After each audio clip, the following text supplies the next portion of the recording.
Hello, craft beer friends, and welcome to season 12, episode 1 of Tap to Craft podcast. I am Denny Luce coming to you from Boise, Idaho, and my partner in craft, the dog whisperer, and my favorite Florida man from Tampa, Florida, Mr. Kris McKenzie. How are you doing tonight, buddy?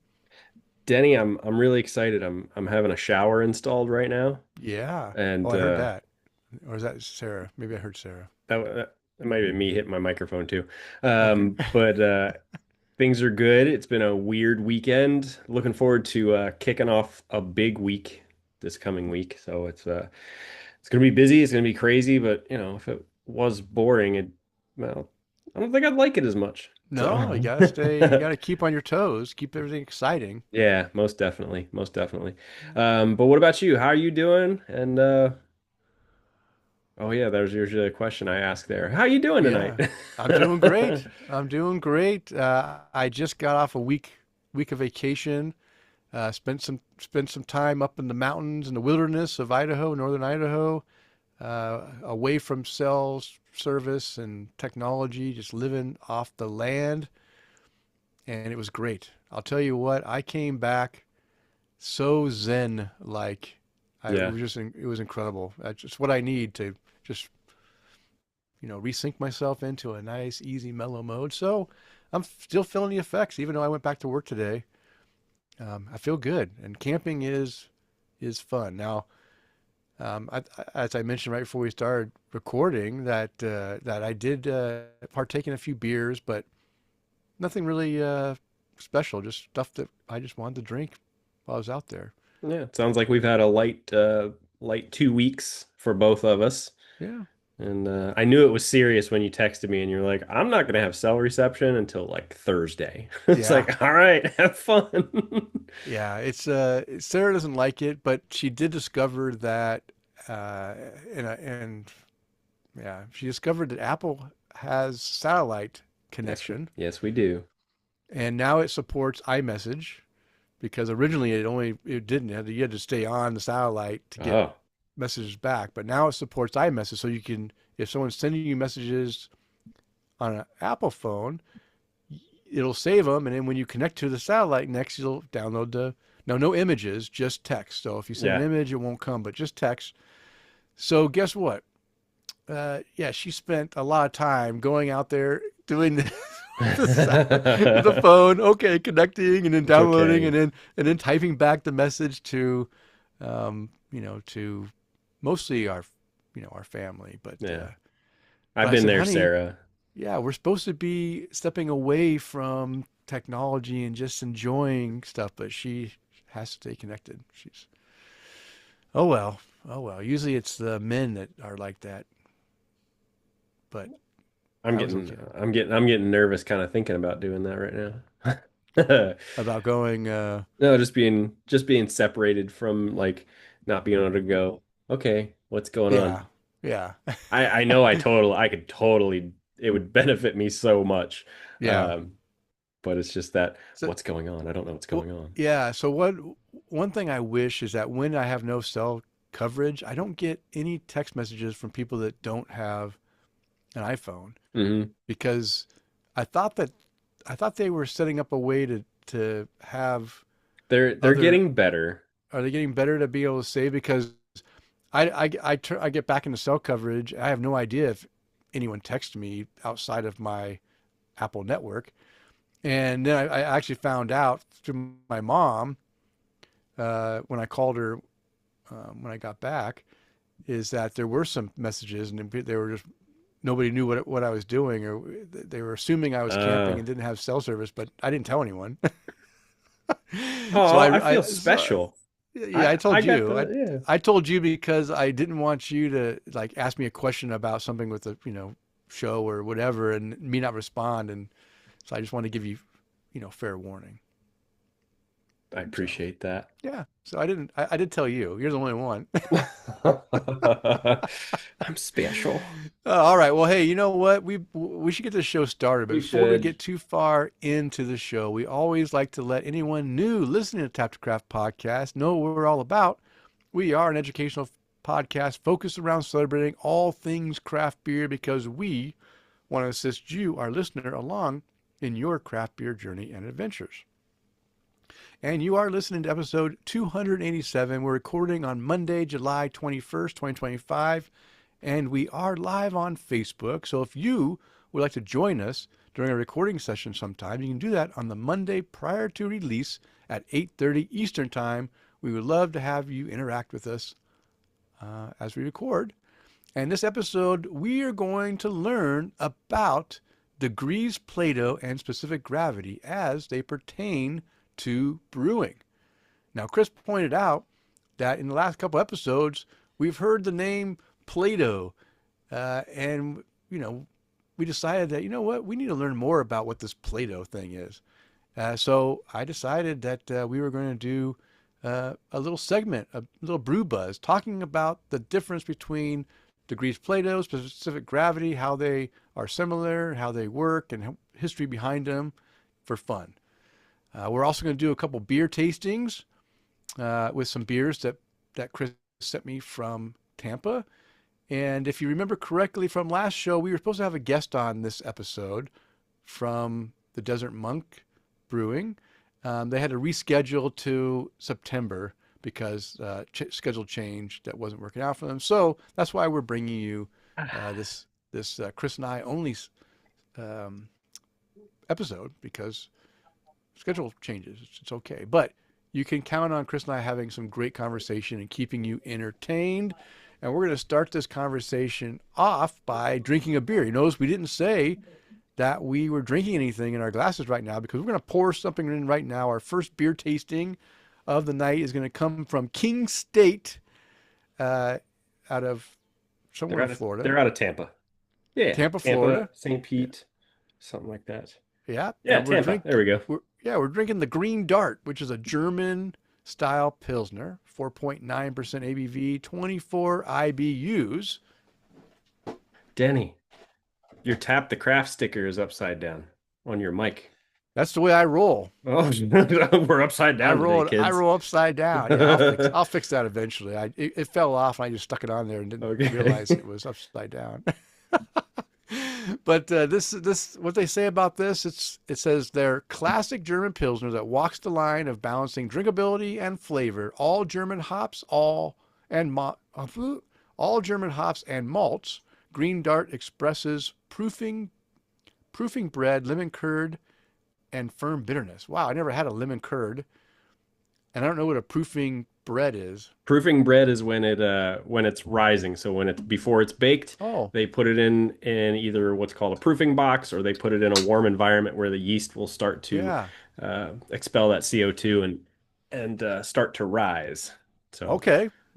So it's going to be that really just doughy bread, fresh bread before it's even baked. Okay. Well, I like a good doughy fresh bread. And Mike Blanchard's drinking a Freem IPA. Lemon curd's like what you would. It's like what you'd put in but with lemon. No, I mean it would be like what you put in a lemon pie. It's kind of like a meringue, like a lemon, the filling that you put in a lemon meringue pie would be considered lemon curd. Okay. So a thicker custardy type thing. Yeah, but a little more. It's kind of like a mix of like pudding and jello. Okay. Well, good. That sounds good. All right. So, yeah, smelling this, definitely get some of that doughy. Yeah, really like doughy character out of that malt, with some like some lemony hops in the background. But yeah, I get some dough. I was dumb and poured it way too full because I was excited. Yeah. I love this beer. Okay. I was saying Mike Blanchard's having a Freem IPA. He said he's pairing that with 2-day-old deviled eggs. Whoa, you're living on the edge, buddy. Living on the edge, and gonna smell it up a little later. 2-day-old. Man, you must have had a party on Saturday, huh? 2-day-old deviled eggs. So, Mike, I just want to say thank you again for all those voicemails. I listened to them 3 times, so I really enjoyed them, and and each time I listened to them, I caught a little bit something different that I didn't catch the first time, little nuances and things that I really appreciate. So thanks for giving us some content there. All right, so you took a sip? Why don't you explain what you tasted there, Kris? Okay, let me take another sip just to be oh, you said it was the deviled eggs were from UFC 318. Okay. Okay. Oh wow, this has kind of like got a little earthy character to it. A little bit. Little A earthy. little bit It's earthy, but also a little bit of that citrus, and it's definitely more of a lemon citrus than the than like anything like orange or lime. yeah, But it does have that those bready, really f that dough, bread yeah. dough. It tastes yeah exactly. It tastes like you're. It really does taste like bread, like a doughy bread. That's giving off some of that earthy character. Maybe a little extra grainy in there. Or I always like Um, it too when like if you walk into a brewery and you get to smell and you smell the grain mm-hmm. when they're brewing. That's that's one of my favorite smells. I'd imagine people who brew beer every day are either numb to it or Mm-hmm. they just don't notice it and they don't care. Yeah. Um, but like when I was over at Berry House, I was waiting for them to finish up some stuff and I was just, it smells so good. I love that smell. So, firm bitterness, not sure I'm getting the firm bitterness. I think it finishes really nice and not, it's not overly sweet. It's not heavy. It's super drinkable. Is that one of the things they say? Yeah, it said balancing drinkability and flavor. It's got flavor and very drinkable. I love the fact that, like, I mean, I just poured the rest of my can Yeah, in here. it's not hard to drink at all. No. And what at four something 4.9% Hmm. and 24 IBUs. The last time I had this, and I think I posted pictures of it on our social media, it's just sip after sip after sip, and the flavors are just dry enough that it makes you want to drink more. Yeah. Yeah. So yeah, it is dry for sure, dry. And again, I've said it over and over again. I only want to drink beers that have a kind of a drier finish. It Yeah. doesn't have to be super dry, just dry enough that makes me want to take another sip because, it just, that's what it does. It causes you to take another sip, and before you know it, the beer's gone. And it does have that characteristic. And um, yeah, that's the lemonness in there is not overly lemony or citrusy. It's just It's got that very subtle. little subtleness to it that just adds that little extra layer on there. Um, yeah, this is a great beer, Kris. I've heard you talk about it before. It's been in your new and noteworthy, I know, at least once, if not twice. And now I got to try it myself, and it's a damn good beer. Yeah, So thank you. Green Dart's always a one I'll get. It's one of those beers that if I'm out somewhere and they're just like, well, we've got this double IPA and this Imperial Stout, and then we've got this Green Dart. And I'm like, I'll have that. I'll have Green Dart. It's a good beer to kind of it's a very good multi-purpose beer. You could look at it that way. Yeah. I would I had one of these a couple of days ago while I was cutting the grass, and helps when you're really thirsty too. Yeah. But I've had these sitting at the beach. I've had these just sitting out having a couple beers. I've had these, and these pair very well with a lot of different foods too. Hmm. Nice.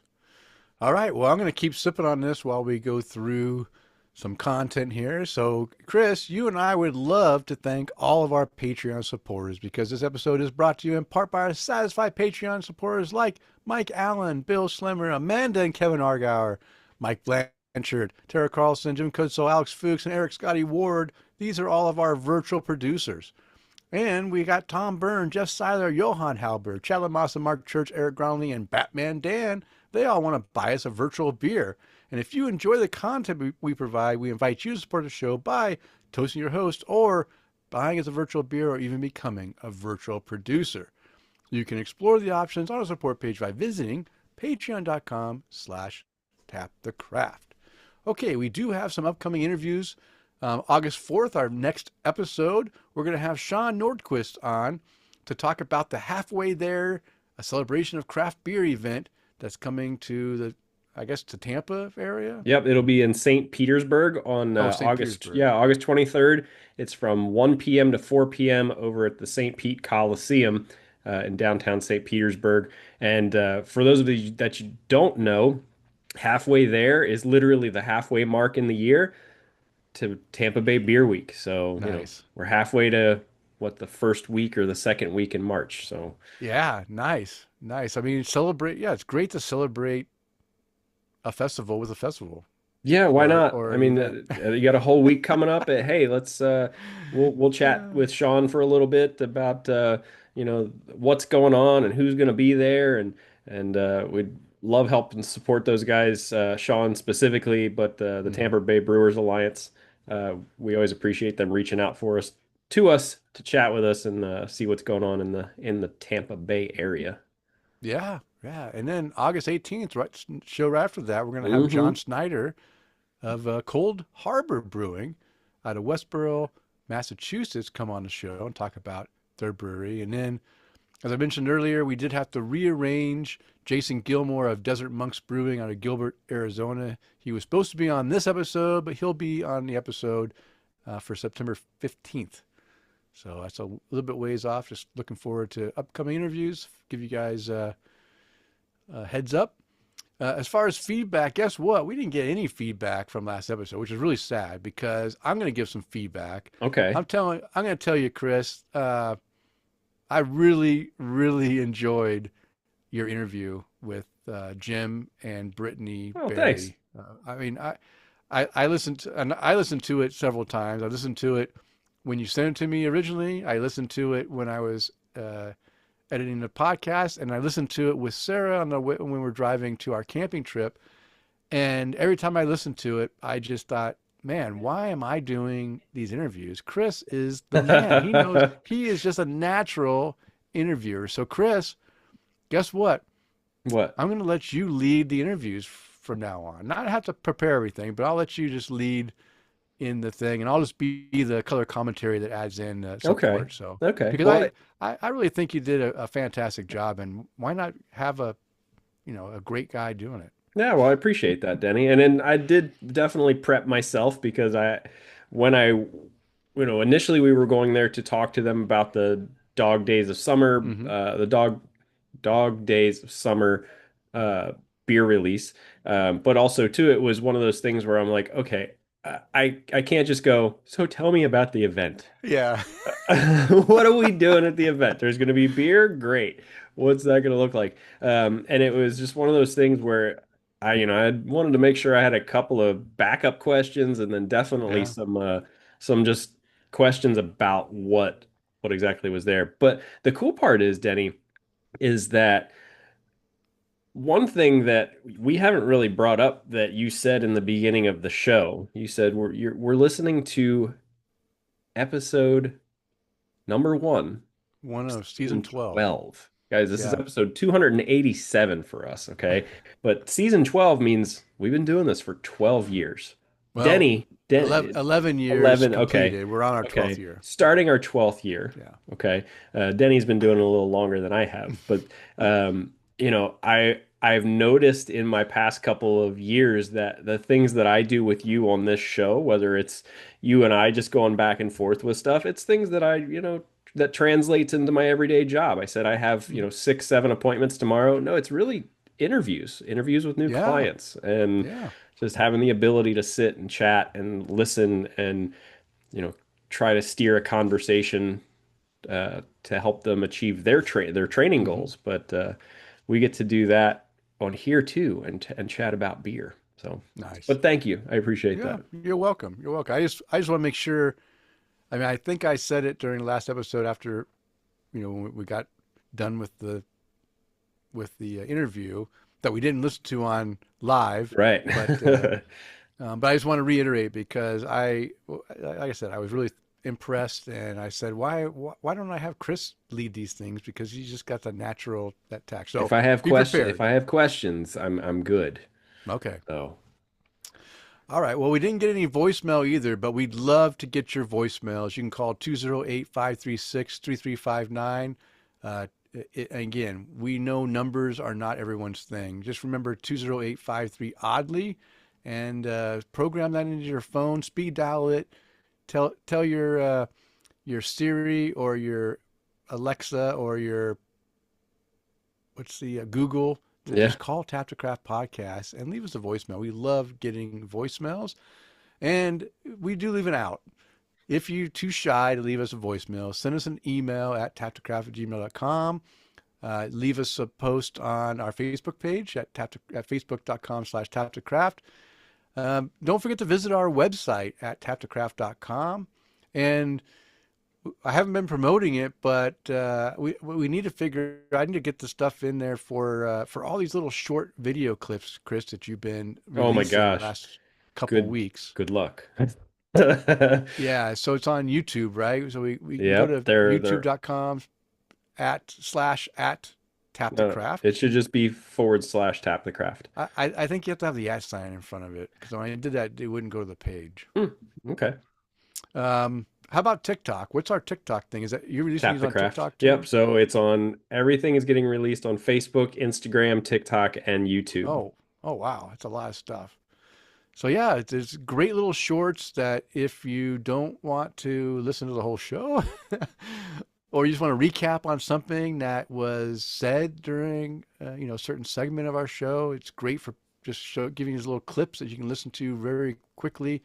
And if you do only listen to the audio, you can then see some of the video that we're doing without watching the whole 2 hour show. You can just watch a little short minute, 2 minute clip and be done. So Yeah, I mean, check there's those some of out. them, and they span in length from, we've got the shorts, and the shorts are usually under that minute mark. Um, or, we've got former episodes in there where, we got the whole thing up there, but we've been leaning a little more on these you know, less than a minute videos. And then Yeah. there's some of them in there that are, a minute and a half, 2 minutes long that'll have a little more info in them. But, I since we have this new platform that we've been using, Denny, I was able to go back through the conversation that we had with the guys over at Barkyard, and man, I forgot how much fun we had during that episode. Oh Um, yeah. I mean, just bit after bit of just we the one that I was watching again this afternoon was Kris saying, he's like, you've never lived until you've had like this little old lady come up and ask you who's going to give you the best mustache ride. I'm like, oh my gosh. Yeah. Oh. So it's it's been pretty cool to be able to see all these, but like not only that, but to be able to we don't have to spend hours upon hours, and we can let Yeah. AI do some work for us and pull Yeah. those clips and stuff. Yeah. Because man, there's been some there's been some great content that came out of it, but also there's been just some hilarious stuff. And I've actually asked the prompt to pull out funny portions too, and it's doing a hell of a job, at least so far. Oh good.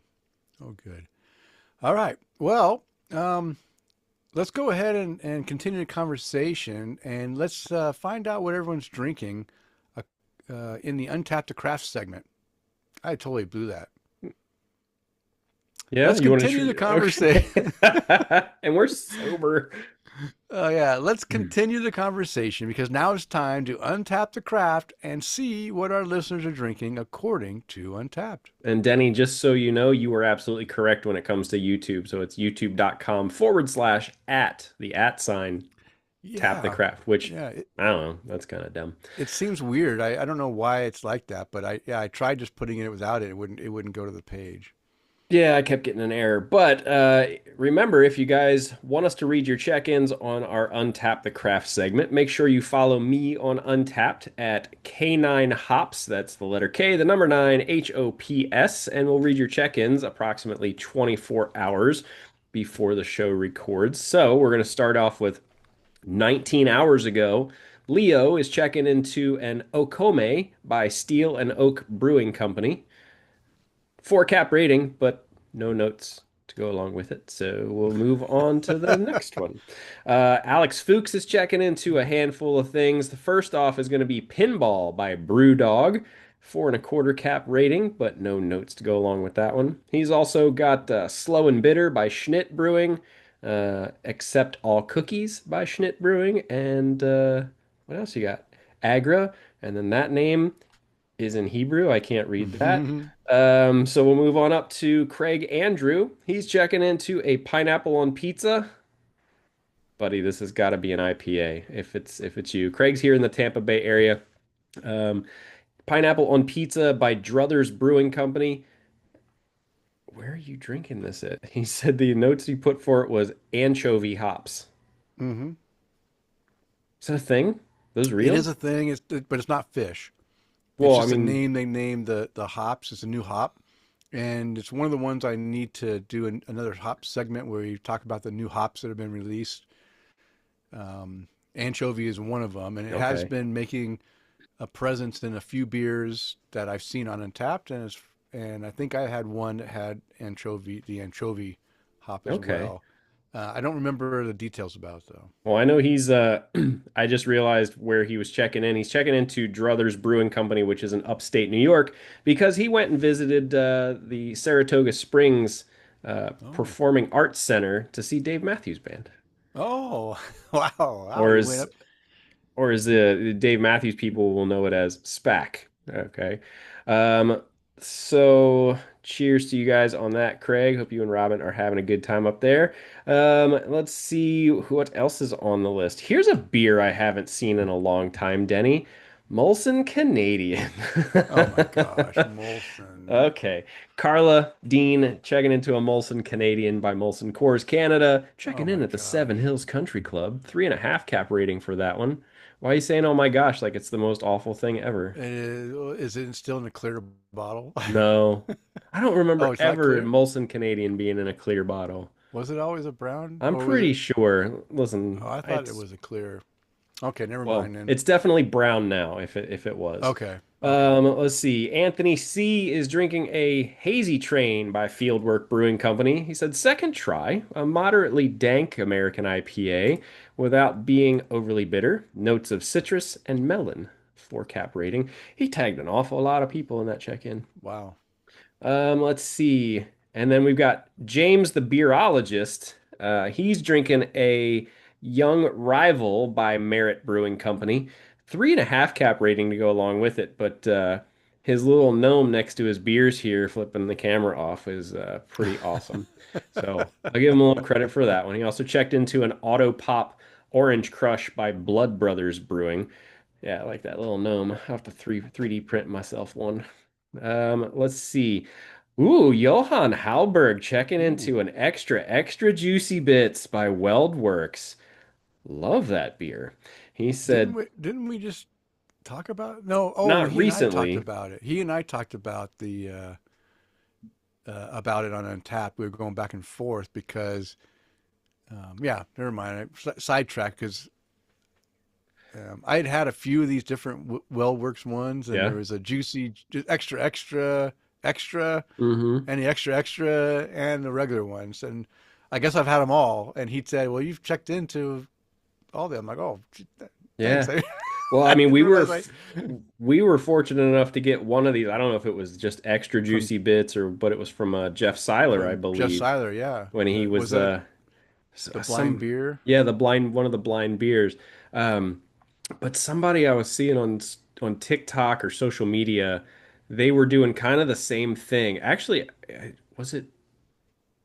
was it Kris from Barkyard was doing it? I can't remember, but it was wrapped up in a paper bag and just reaching in and trying to figure out what it was. It was either him or the guy that's up in Chicago. He's Brews Across America or something like that Mm, on TikTok. So I'll have to dig into that some more. But I kind of love when we get to do that. Those are a lot of fun. yeah, yeah, that was Um, great. Johan said in the extra juicy bits by Weldworks, showing a bit of age, but then again, who doesn't?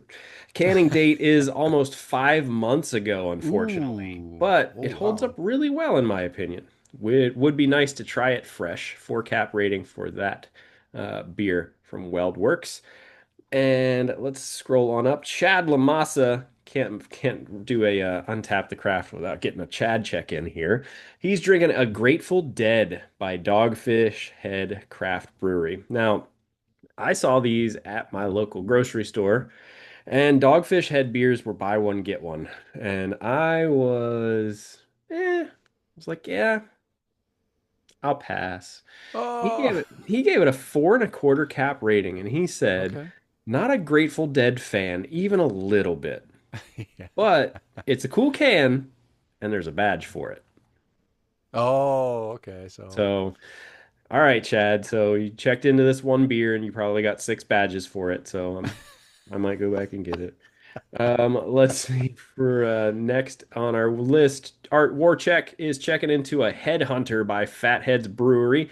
He's checking into this beer at Progressive Field, or as we all know it, the Jake.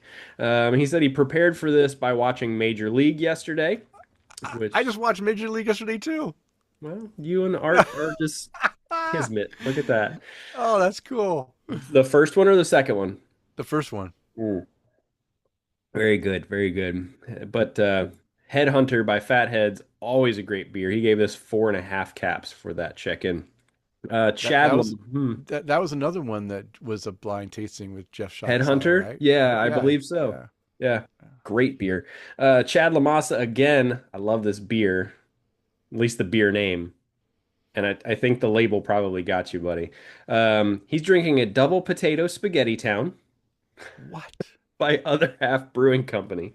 Oh my He's, gosh. he said. Weird, weird name, good beer, Yeah. super hoppy. 4.5 caps for that one. Chad, let me know if the label got you, but it's also from Other Half, so it's one of those breweries, at least to me, that if I can get it, I'll grab it. But I'll drink it if somebody gave it to me. I don't know if I'd buy them all, but they're usually good, but just hop explosions. Um, let's see. No way, I get to read. There's 3 check-ins for him. Chew your beer, Robert. Oh, Chew your beer. Robert. Um, let's see. We've got Western Standard Time by ISM or ISM Brewing. Don't know how you pronounce that Okay. one. Yeah. Um, he said for Western Standard Time, 5 cap rating, so damn good. Uh-huh. He's got TDH Art is Hard Purple Label by North Park Beer Company, very citrus and soft, 4 cap rating, and TDH Infinite Content by North Park Beer Company. Did I say North Park Brewery? North Park Beer Company. Need More. Very citrus. 4.25 cap rating for that one. So I think he's enjoying that one Nice. rather well. And then last but not least, Bill Schlemmer Oh, ch Bill. checking into an Almerica the Beautiful Oh, by Hop Butcher for the World, checking at hot 2S butcher. Cottage on Bass Lake.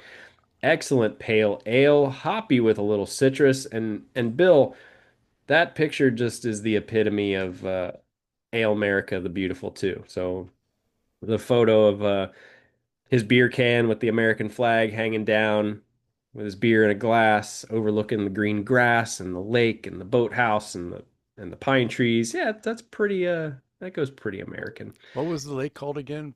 Bear, Bass Lake. Bass Lake. Okay, I remember that. At 2S Cottage on Bass Lake. That means if we ever make it out that way, we can stalk him. That's okay. I know where he lives. All right. And oh buddy. Oh, we got two people who just dropped in a couple of check-ins too. So there was Bill's, and then we got Matt Knight checking into a That night. Blackberry Kolsch by Ellicottville Brewing Oh, Company. Good beer and Baldur's Gate 3. Win-win, 4.25 caps. And Eric Gronley, who a few minutes ago said, "Cheers, guys, at soccer for Teddy tonight." oh, Um, he's drinking an Abstract Geometry by Elm Creek Brewing Company.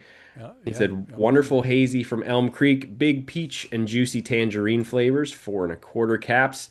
Eric, Did you chug that beer and then go to the soccer game? I, Because I'm I thinking would have. he's got it in a koozie and just kind of like sipping it there, right? Or a frost buddy. Maybe Yeah, the frost yeah. buddy. I may or may not have taken Frost Buddies with beer in them to certain places. But Yeah. anywho, Yeah. that's what everybody's drinking, Denny. Well, nice. Nice. Good to see everyone's drinking good stuff. And we had a few of those beers that we've drank on the show, Mm-hmm. blind tastings too. So Mm-hmm. that's great. Okay, Kris.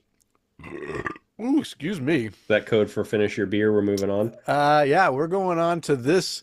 You can't read it on the camera beer, but oh, you look, you can kind of see it's Dark Fin from Tampa Bay Brewing Company, Imperial Stout, 8% ABV, 45 IBUs. Unleash the power of the deep with the Dark Fin. Mm. A bold brew that takes you straight into the abyss. Featuring a roasty, velvety body with notes of dark chocolate and coffee, balanced with a unique twist from the experimental HBC 472 hops. Don't know what those are. These hops bring a bourbon-like backbone with nuanced aromas of sweet vanilla, coconut, and over-ripened fruit. Wow. Adding an unexpected depth to the rich stout with a fascinating barrel-aged character, dark, brooding, and fierce. This is a beer that bites back, leaving a lingering taste as bold and unstoppable as a shark's fin cutting through the waves. Wow. It says this is brewed with our friends at Fort Myers Brewing Company. So I'll tell you this, Denny, as you know, we've been drinking a few beers that I sent to you over the last Mm-hmm. couple of episodes, and I feel that I'm doing well enough to be a little cocky right now. Hold Um, on. Okay, wait. Go back to we've been drinking a few beers that you sent me because you I, s- locked up. I saw that. That was weird. It even says on my screen now your internet connection is unstable. That's weird. Um, so I said that since we've been drinking a few of these beers Mm-hmm. that I sent to you, I'm feeling cocky enough to tell you something. Oh, okay. All right. When I had this beer for the first time, so if you look at the bottom of this can, it says it was canned on December 2nd, I believe. December 4th. Fourth. December Yep, the 4th of fourth. last year. And I had this right about that same time. As soon as I took a sip of this beer, I went, "Oh God, Denny would love this beer." Ooh. And I'll tell you why, because it's not it's an imperial stout. It's very Mm-hmm. simple. Yeah. There's no barrel this and adjunct Mm-hmm. that. It is just roasty deliciousness. And I took a sip of it and I just went, "Oh, I might just have to get a can of this for Denny." I didn't know they were going to package it. Oh, So, so you had it you had it live at the Tampa yes, at the brewery. where is my gun? There it is. Because something tells me this is going to have to warm up a little bit too. Yeah, mine's I think mine's I'm doing it from the outside, 53, 55. The and then can or the glass? the glass inside is 54. Yeah, but you know what that is? I did take my can out while you were doing Okay. the Untapped Craft. So mine's been sitting out for 10 minutes. So my head though is at 47. So I'm sitting about that same. Okay. Whoa. But Excuse I me. am smelling a nice uh, espresso coffee chocolate blend. And this is one of the beers I sent to Dan and Jesse too. And Jesse said that she wasn't a big fan of this one, if I remember correctly, if Was you're it watching too this. roasty for her? It might have been too big, but she said it was so dark it was purple. She said that she called it a purple beer. You I'm gonna know, it kind of does look I'm purple, gonna get actually. some random comment on our live feed here in a second of Ah, how I was wrong, which is okay. I'm used to it. it Um, could be purple, but the can though, I love the can art because it is so dark, it's so dark you can't see anything on but there. I it's mean, so literally, you've beautiful got all at the to. same time. Yeah, that's a I great way to imagine look it at is it. beautiful, but you just can't see anything. Like with my light shining on it, you can kind of see something, but looking at it with my eyes, it's just too dark. Oh, she So said what is it? I don't like Is it a stuff. shark? No, it's just waves. Just waves? Yeah, there's no sh well, if there's a shark on there, I'd love to Is there a find it. lighthouse there? No, it looks just like a wave crashing on the words. Oh no, it's literally okay. Oh no, it's the So words. I see. Yeah. there's a fin right here. It behind Okay. the words. Yeah, it's I But think it's it's cool, but I think I need to be able to see more of the image behind it. It's a yeah, little I'd too love to dark. see it lighten up a little bit. Yes, she said I told you it looks purple.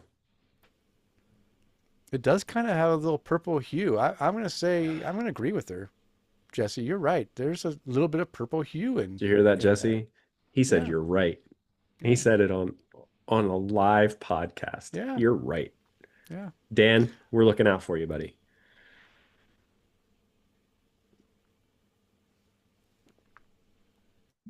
Okay, I'm taking a sip. Oh wow. Oh, Kris, you're right. This is my kind of beer right here. Oh, this is better than it was before too. This is huge roasty notes. Um, yeah, big roast. Gives off even like a little bit of charred character. The espresso, I get like espresso coffee, but more on the espresso like roast portion of it. A little bit of chocolate in there in the background. There was also some sort of sweetness, fruit something back there too. But it was like you had to get the roast first and then it was there. I don't know. I couldn't tell what it There was, but there is a yeah, there is kind of a little bit of a almost molasses like maybe character, that's what it but is. it's being blocked by the roast. The roast is straight up in your face, and I love it. It's like the chocolate you like. Yeah, yeah, it's like super dark, bitter Yeah. chocolate. Yeah, exactly. Um, I could see why some people would not like this beer because Oh, most definitely. it's a big It's in your face. it's in your face, and if you don't like that roasty character, you're going to probably not like this. But I dig this because I like that big roasty, and I love the fact that it doesn't have it. It doesn't have a lot of sweetness to it. It doesn't have any extra added crap like adjuncts to make it too thick and too much flavor. I think everything it's got is just nice, subtle hints of it, except for the roast. The roast is not subtle. The dark, the bitter dark chocolate is not subtle. The little bit of that molassesy, and if it's not molasses, I'm gonna keep drinking, but it kind of blends in. I think the maybe making it taste like molasses because of that dark roast and whatever sweetness is in there makes it kind of like a backstrap and molasses thing. Yeah, but I love what you pointed out because you mentioned roast, but then you said char, Hmm. and then immediately pictured like a log in a campfire with that gray crackle effect on it. Yeah. There's a little, it's almost a little to me. It's got a little bit of smoke to it, Yeah, a little but might be a little smoked. Yeah, there's something that's charred or smoke. I am getting a little bit of that vanilla that they said that can come out of the that hop. Um, I do get a little bit of that mingling around in the roof of my mouth as well.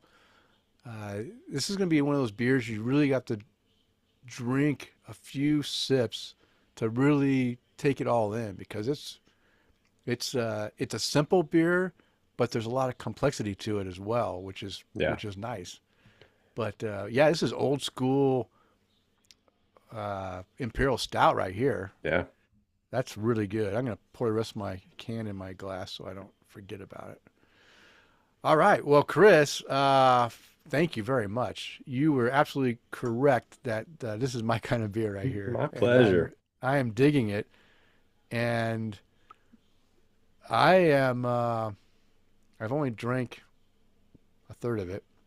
Well, and that's the This thing. This is what I have left in my I gotta turn it so I don't have so much green, but that's what I have left in my can, and I've had a couple of sips of it, and for people who don't like that big roast, Yeah. I think this beer would be a turnoff to some people, but it's also if you can sit and sip it, because this is what's this, 8%? 8%. Yeah, Yeah.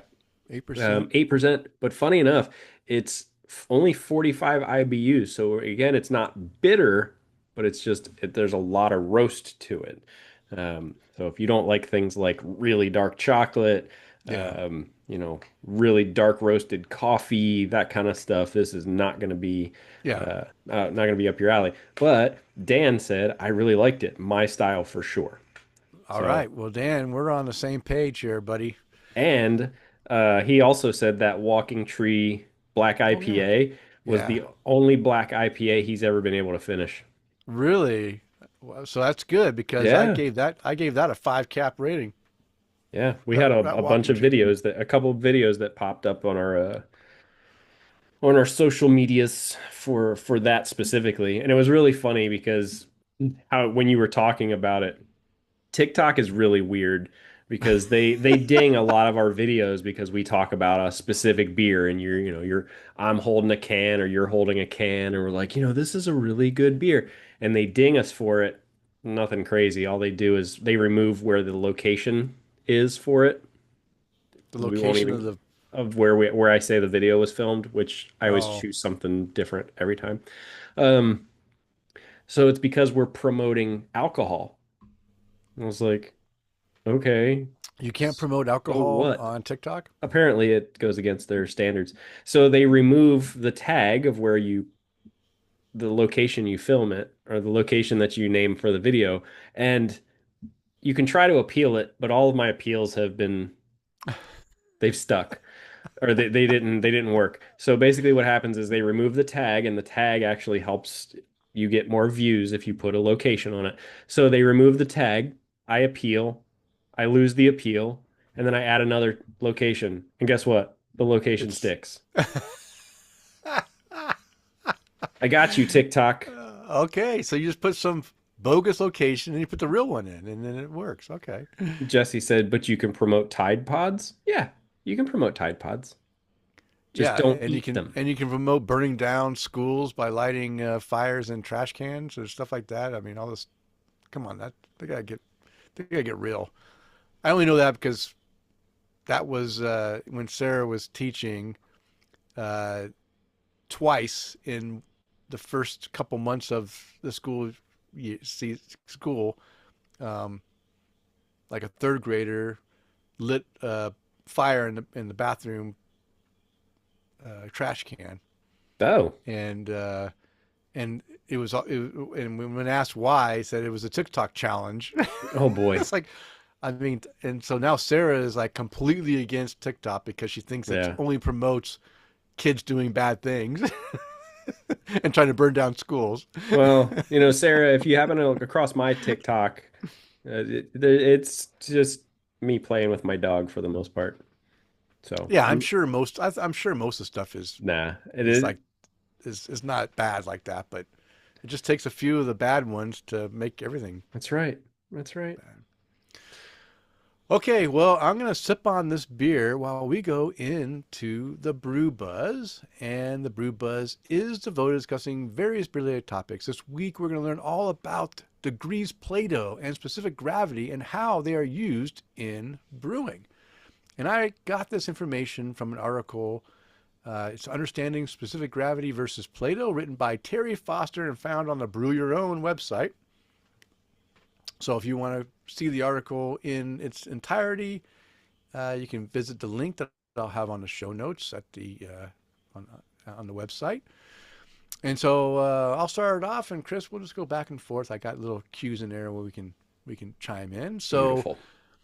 we're going to start off with the simple hydrometer can tell us the gravity of our wort, and therefore the amount of extract we have recovered from our ingredients, and can even be used to tell us what extract we can expect from different malts. The hydrometer can also tell us how much extract the yeast has used during fermentation and can give us a reasonable approximation for the alcohol content in our beer.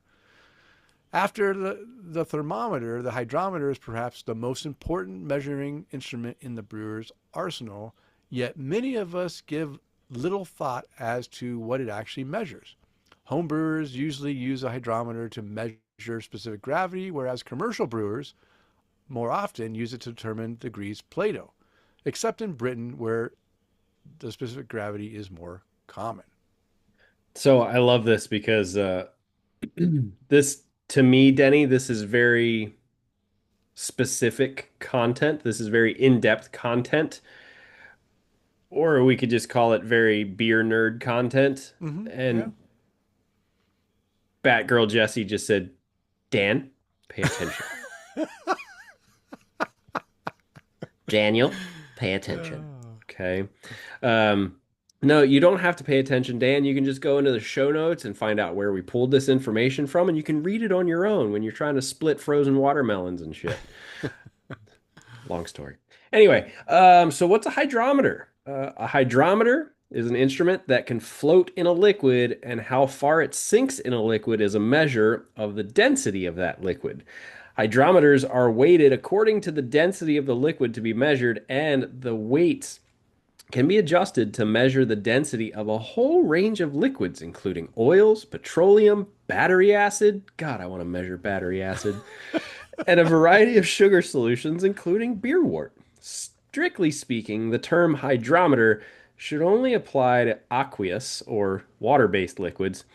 Each hydrometer carries a scale that can be calibrated to read the density of the liquid in various units, notably in our case, SG and degrees P, specific Specific gravity gravity. and degrees Yeah. Plato.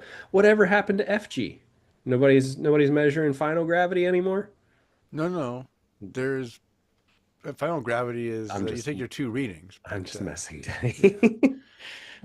but yeah. So, what is the difference, and why might one system be preferred over another? Well, specific gravity and degrees Plato are both measurements related to the density of liquids, but they are used in different contexts and have slightly different meanings.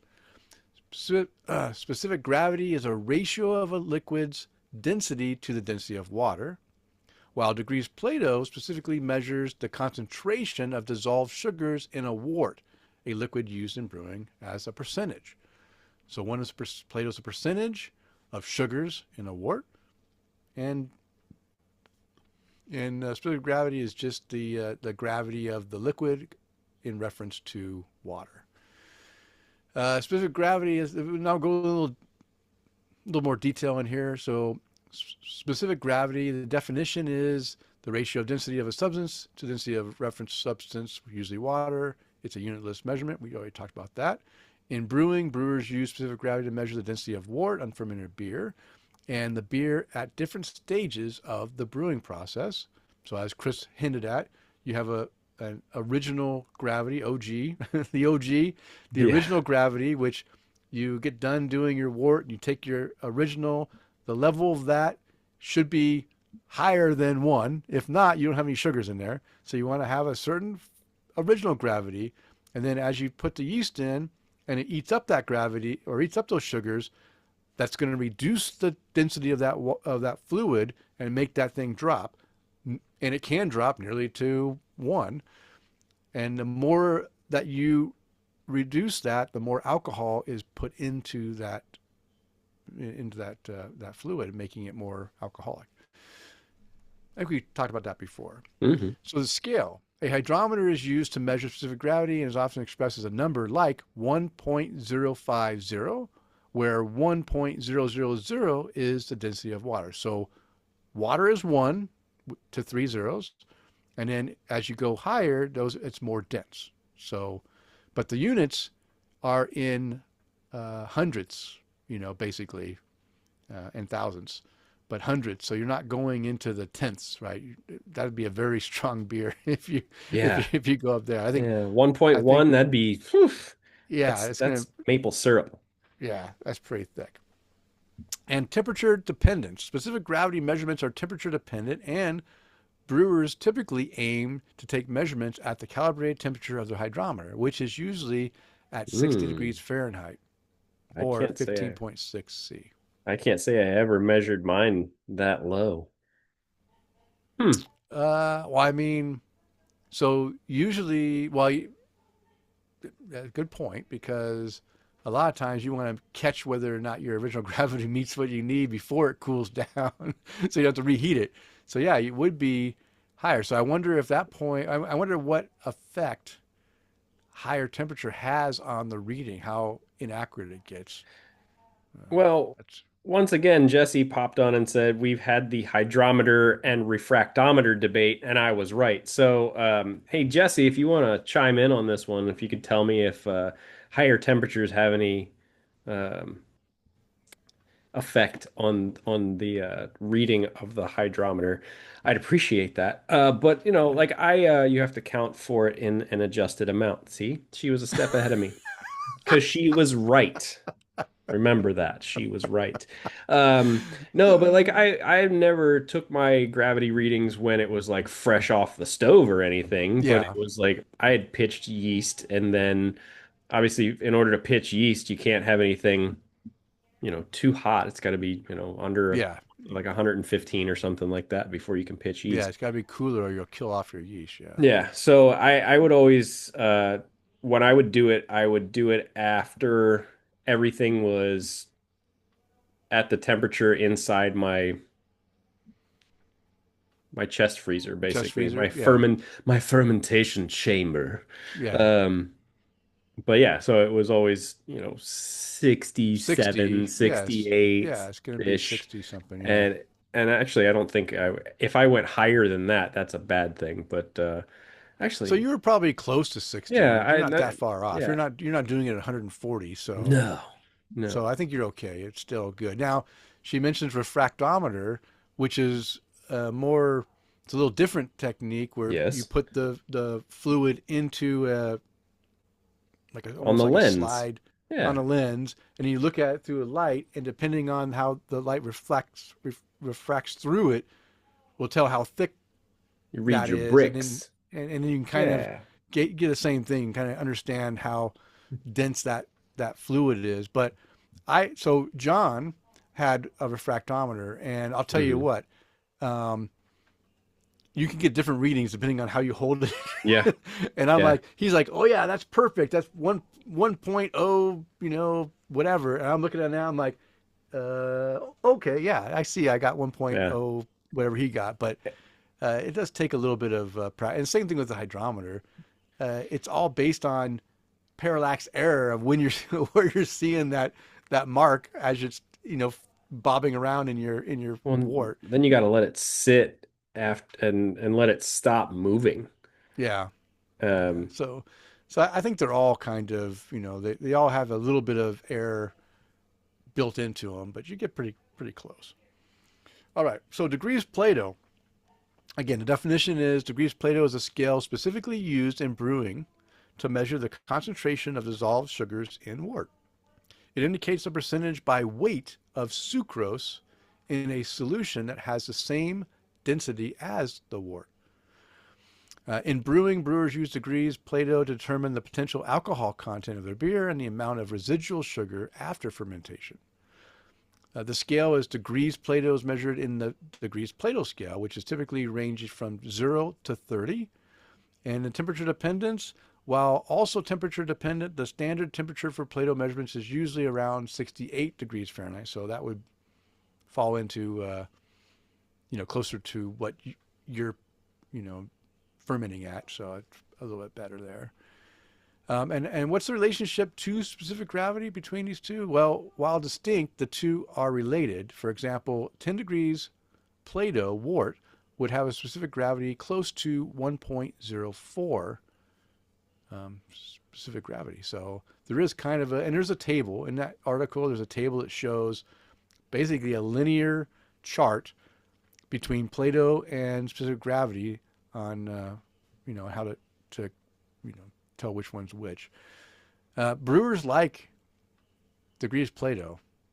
hmm Um, Yeah, and I had heard the term before, and I'd never really heard it used so much until I was I was at talking to Jim and Brittany Berry at Hmm. Berry House.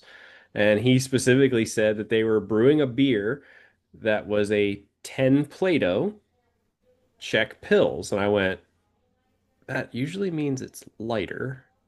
And it was their Czech Pilsner Bublina. They were making what they were calling Yeah. a Bub Light, which I can't wait to get that one too. Um, but specifically the lower the number is, or the closer to 1.000 the number is, the closer it's, or the lighter the beer is going to be, not in color, but alcohol. Yeah. Um, um, so we got some history to go over, Denny. We got some history. Got some history. So the concept of specific gravity was not a new one when the idea of using a hydrometer to measure beer. Wow, completely just blacked out for a second. Using a hydrometer to measure beer strength first became a practical reality. This was in the latter part of the 18th century when an Englishman, John Baverstock, carried out experiments in his brewery and worked out a method to use the instrument to measure wort density. He didn't publish his work until after John Richardson, another English brewer, had already published a method for using the hydrometer to measure both wort and beer strengths in 1784 to 85. Richardson called his instrument a sacrometer. Well, it's because So he was Caro meter. British. No, he's British. He would have probably said sacrometer. They would have said hydrometer. A saccharometer, and used a somewhat odd scale. He calibrated it in pounds per barrel. Yeah. Okay. Pounds per barrel, which is a English measurement. Yeah, which meant the extra weight of an English beer barrel of 36 Imperial gallons, which is about 43 US gallons, because, Yeah. you know, Can't be the screw same. the metric system.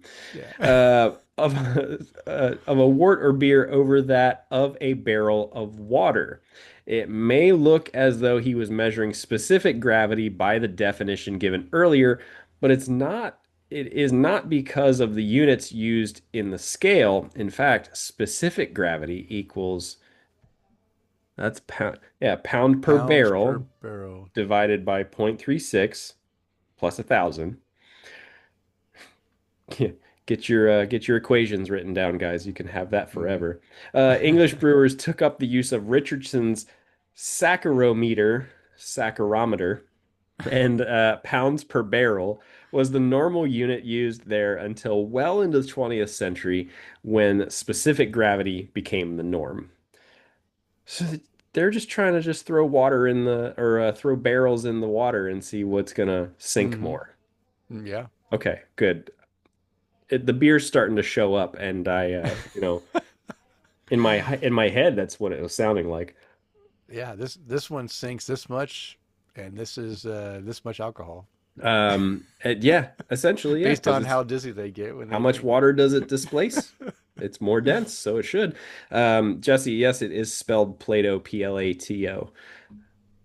Um, where would I leave off? That was unfortunate because such a unit was obviously peculiar to English brewers and did not appeal to their German brethren. No So, way. yeah, the Germans always want to do it the right way.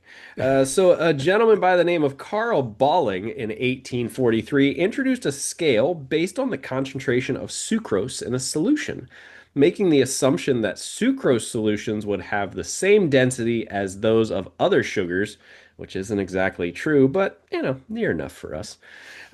Balling's scale was later, in 1918, improved upon by Fritz Plato. Fritz Plato, Oh, so it's not the philosopher, not the Jesse. It's philosopher. it's our friend Fritz over here. But It's yes, it's still Fritz. Plato.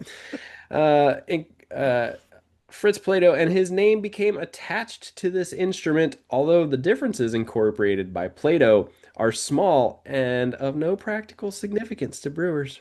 So the scale was rightly named after Balling for many years after Plato made his corrections, but nowadays it's Plato whose name is ascribed to the system of measurement. Hmm. I gave you this big section. I guess That's fine.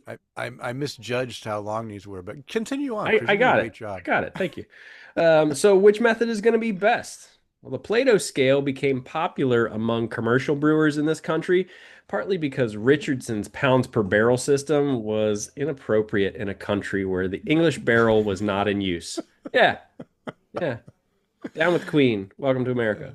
Um, and partly because of the high proportion of German brewers in this country from the middle of the 18th century onward.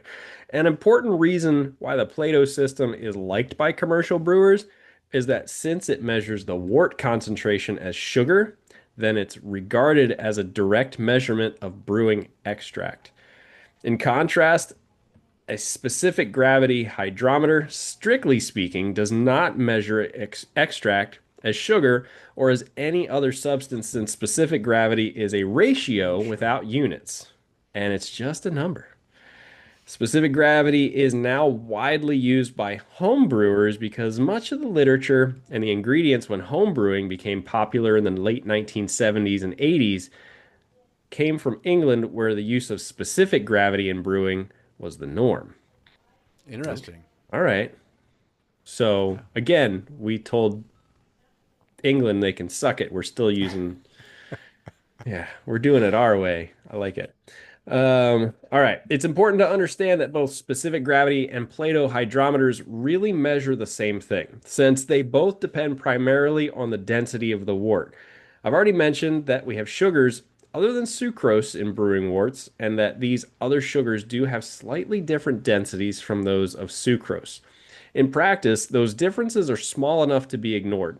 However, if there are solids other than sugars present in a solution, and therefore increasing the density of the wort, a Plato hydrometer would read those other solids as percent sucrose and as an increase in brewing extract.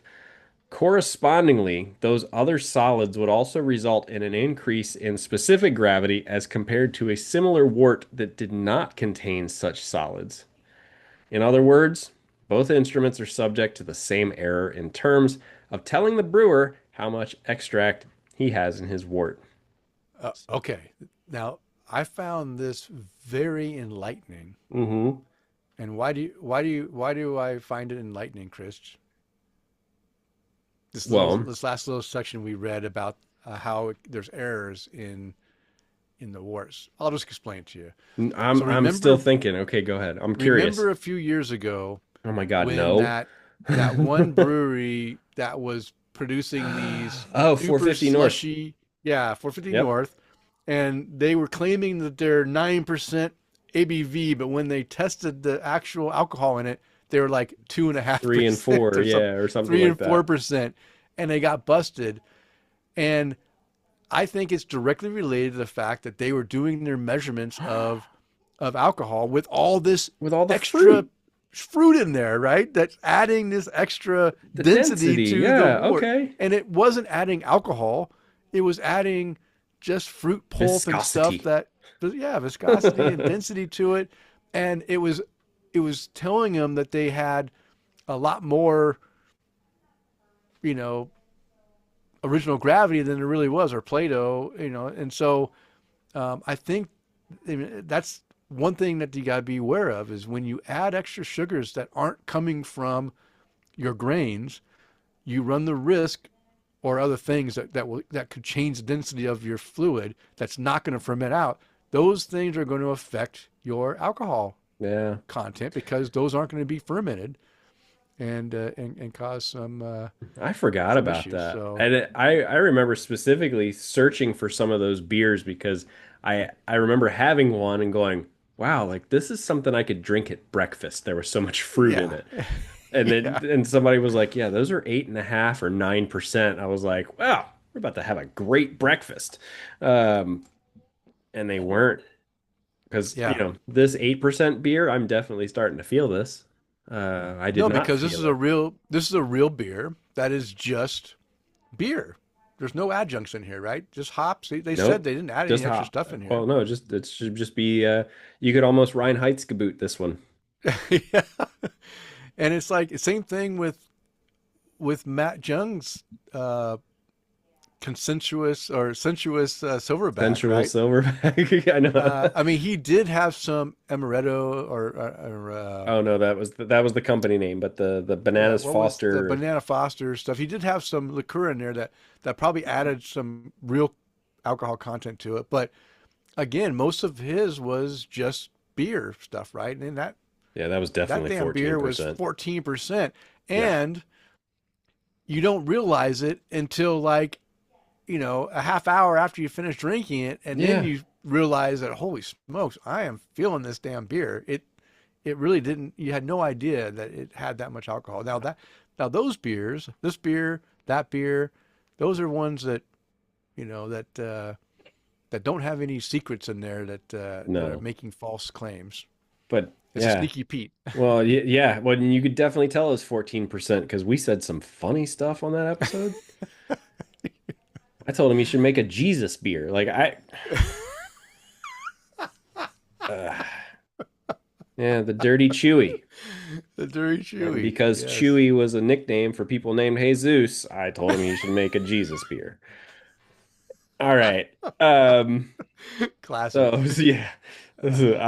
So apparently Kris Lopez is going to with Barkyard is going to be in Florida in October, I think he said. And Okay. man, I hope it is not the week that I'm supposed to be in Orlando because he's coming to Oh. Orlando and I have to be in Orlando for work.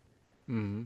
And I pray that it is not the same week that I'm in Orlando for work because, well, that just won't. I'll be like, hey, I know you're over that way, and I'm over this yeah, way. Okay. and Well, I'm hopefully it here all works too. out. Yeah, I'd love for you guys to get together and have fun together like we did on the show. yeah, we shall see. So, all right. So specific gravity hydrometers do have an advantage in terms of ease of reading in the sense that one, that is 1.001, on the scale is only about 1/4 of 1 degree Plato. So if the length of the hydrometer stem is the same and the range covered Yeah, is the same in each case, you can read the specific gravity more precisely than you can read the degree Plato, simply because the graduation marks are further apart. Don't forget to read your gravity readings or yeah, at the bottom of your meniscus in your graduated cylinder. Don't forget the the meniscus. Wow, meniscus, that's where it curves down. You got to read it at the oh bottom of the meniscus. oh wow. Okay. That's for you, Jesse. Okay. So let's see. More precisely, degree Plato. In fact, for home brewers, this is not really of practical significance, especially if the temperature of the measurement is not suitably controlled. Ah, that's good to know. Which That's based they off our expect. conversation earlier, Yeah. too.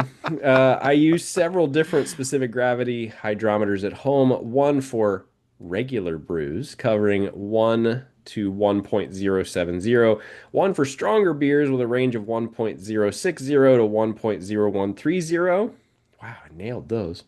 And Nice. one for checking finishing gravity, ranging from 0.980 to 1.020. Oh, she said she's proud of me. So yeah, he's using a handful of different hydrometers too, based on the strength of the beer and what. Yeah, it makes sense. So you're not Yeah, at either extreme of the thing trying to read it. You got ones that are in the range that you want to be more sensitive to. So that makes sense. That's great. Okay, let's finish this off by summarizing the key differences. Ooh, I'm burping up this beer. Specific gravity measures the density of all dissolved solids in a liquid, while degrees Plato specifically measures the concentration of dissolved sugars. The specific gravity is a unitless ratio. It doesn't have any units because it's just a ratio between two values, while degrees Plato is expressed in degrees P.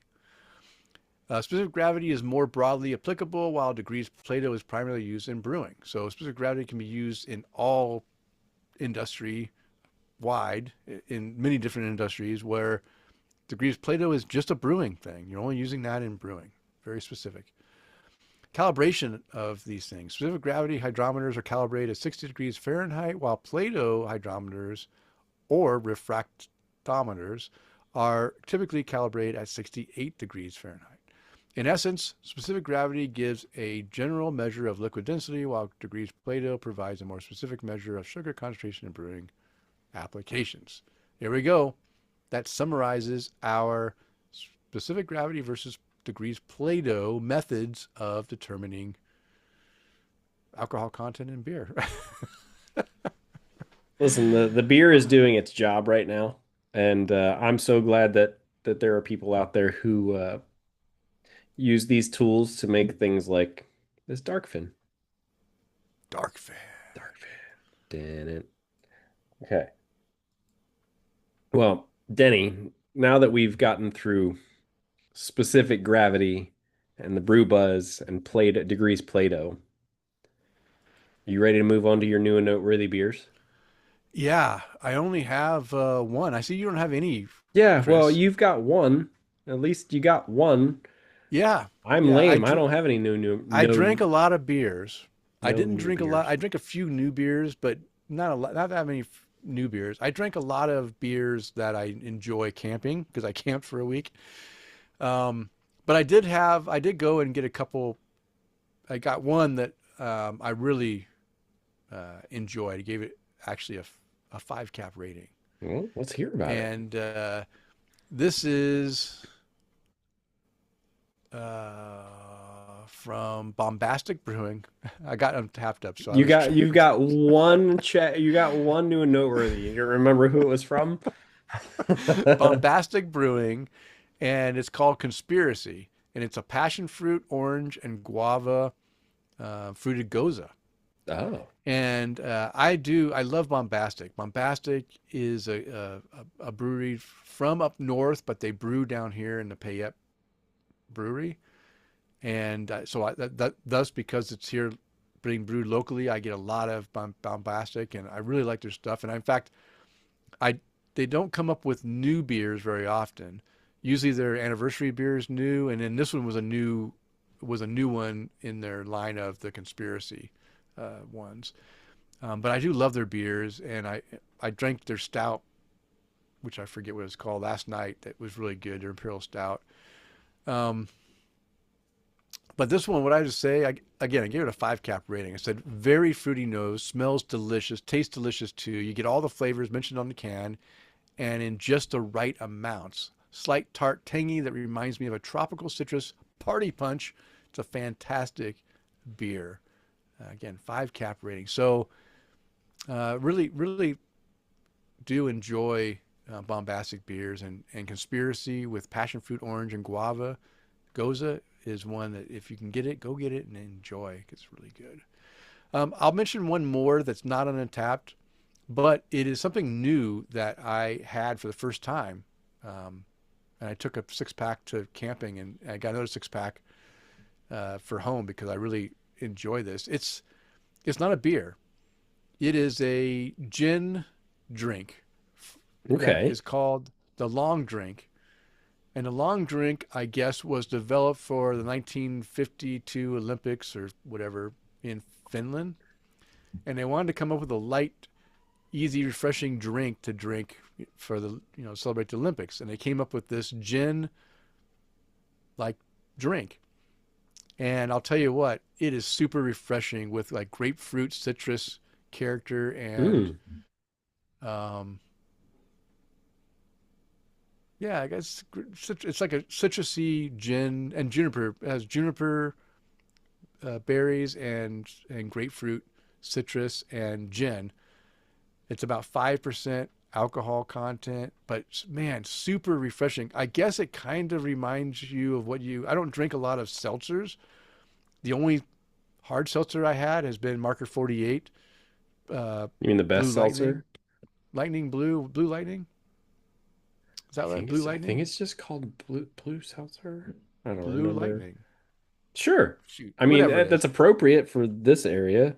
But yeah, but this one doesn't taste like a seltzer that I've only had one. It didn't taste like that. It tasted like a gin drink that was fantastic. And I it's super refreshing, 5% ABV, and I literally can drink a can. And guess what?